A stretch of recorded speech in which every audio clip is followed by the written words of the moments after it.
maanta oo ay taariikhdu tahay 31 bisha 7 waxaanu halkan ku daafuraynaa ma xariga aanu ka jaraynaa dhakhtar cusub oo ku soo kordhay dhakhaatiirtii magaalada Hargeysa oo la yiraahdo Randis Dental Clinic.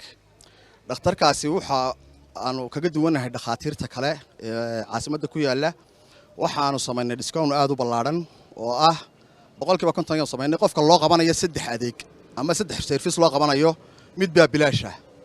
waxa kale oo aan soo kordhinay markii uu horeysay Somaliland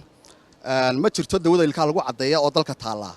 hadii jeer wax la sameeyaa scaling-ka ama waxaan yiraahdaa tandiif marka waxaan soo kordhinay dawadii oo ah powder iyadoo ah liquid oo electric ah labada nooc ayaan soo kordhinay waxa kale oo soo kordhinay magaalada dabarkii ama ilkii casaa ee dhalinyaradu ay capsule ka marin jireen ee side effect-ga ku keeni jiray marka dabarkaas oo aan lahayn side effect ama wax saameyn aan ku yeelanaynin insha Allah waxa kale oo si gaar ah aan u tixgelinaynaa dhalinyarada dhigata jaamacadaha iyo secondariyada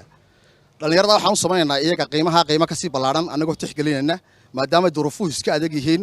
oo qofkii dhalinyarada ha isagoo jaamacadii ama secondarigi ku jira familkii waxa weeye isaga ay ka bixinayaan markaa fiigii marka waxa weeye in aan kuwaana iyagana tixgelin gaar ah aan siinay waxaan soo casunnay xildhibaanadii golaha deegaanka oo iyaguna inoo baarig doona hadii Ilaahay wada la qadaro wakiilaha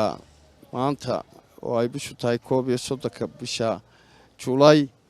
inoo furaya